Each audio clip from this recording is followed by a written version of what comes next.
Бүгінде ел болып дұға еткен 23 жасар бойжеткенге пластикалық ота жасауға көмек қолын созушылар табылды.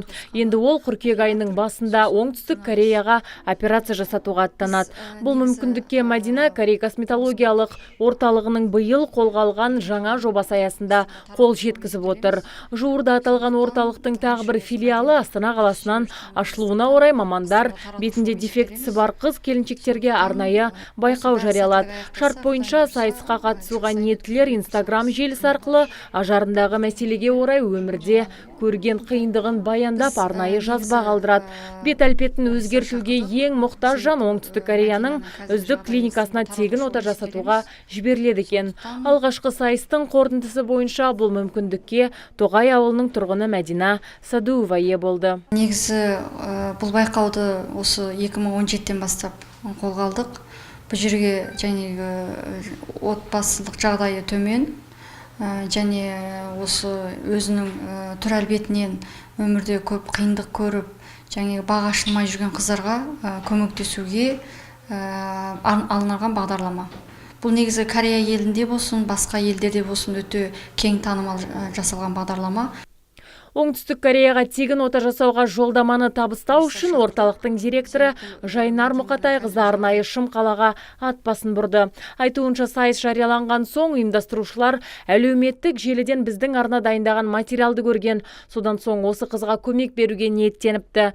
Желі қолданушыларынан да келіп түскен пікірлерде дәл осындай ұсыныс айтылған. Сондықтан биылғы байқаудың жеңімпазы Мәдинаға бұйырған. Бірнеше жылдан бері Корей елінің медициналық клиникалармен қоян қолтық жұмыс жасап жүрген мамандар алдымен Мәдина Садуованың суреттерін шетелдік дәрігерлерге жіберген. Мәдинаны таңдау барысында бізде өте көп ойландық және Кореядағы медицинский клиникаларға да данныйын жібердік. Бұны біз емдей аламыз ба деп.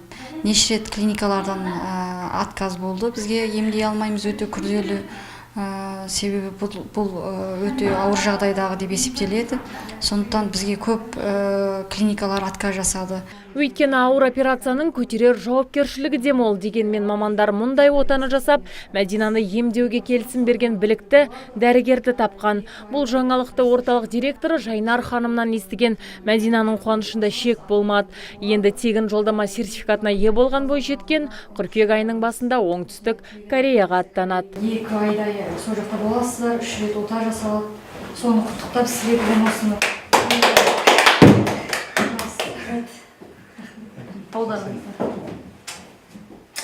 Орталық мамандары мұндай байқауды жыл сайын ұйымдастыруды көздеп отыр. Мұндай мүмкіндікке жылына тек бір ғана қатысушы ие болады. Ал жеңімпазды анықтауға арнайы қалдырылған жазбасындағы пікір де ескеріледі. Сондай құрамында қазақ эстрадасының жұлдыздары мен орталық мамандары бар комиссия мүшелері анықтайды. Мұндай ауқымды шараны ұйымдастырушылар тағдыры тәлкекке түскен бір жанға үміт сыйлап, өмірін өзгертуге себепші болуды мақсат тұтқан.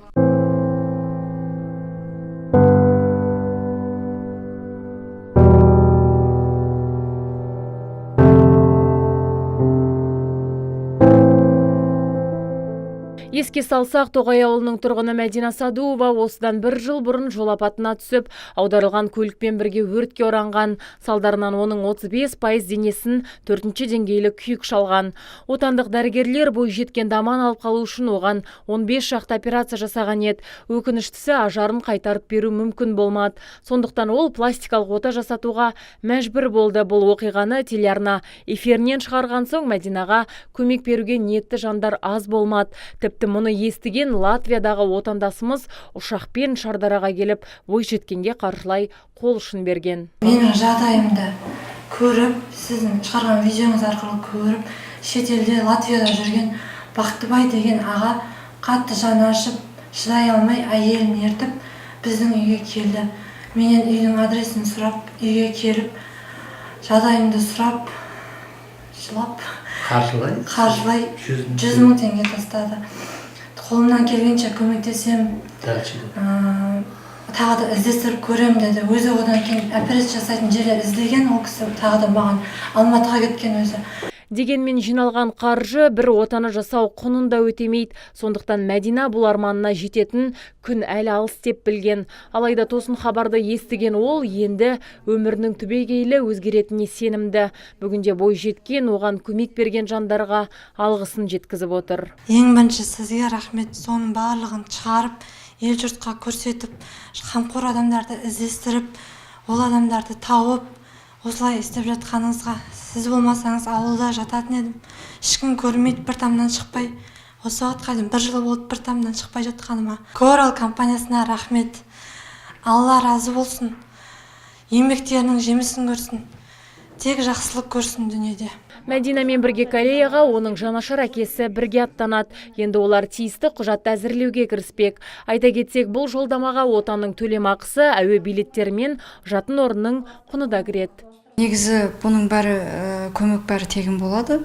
Өзінің қасына және өзіне көмектесетін туысқандарынан бірге бір адам болады. Кореяда ең жақсы, ең үздік клиникаларға апарып жібереміз. Ол жерден күтіп алу және авиабилет, емдеу бәрі де тегін болады. Шымкент қаласындағы Оңтүстік Қазақстан педагогикалық институтын тәмамдаған бойжеткен басты арманына бір қадам жақын болды. Яғни ажарын қалпына келтіріп, мұғалім болып қызмет ету.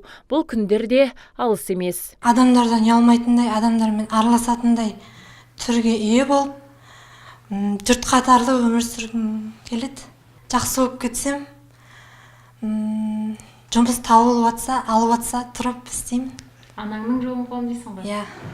Мәдинаға жалпы 3 рет ота жасалады деп жоспарланған. Корея елінің мамандары оны оңалту орталығында емдейді. Дәрігерлер бойжеткеннің ажарын барынша қалпына келтіріп, нәтижесі жақсы болады деп отыр. Алдағы уақытта операция барысымен оның нәтижесі жайында арнамыздың ұжымы арнайы бейнематериал жасайтын болады. Рахмет, әпше. Жақсы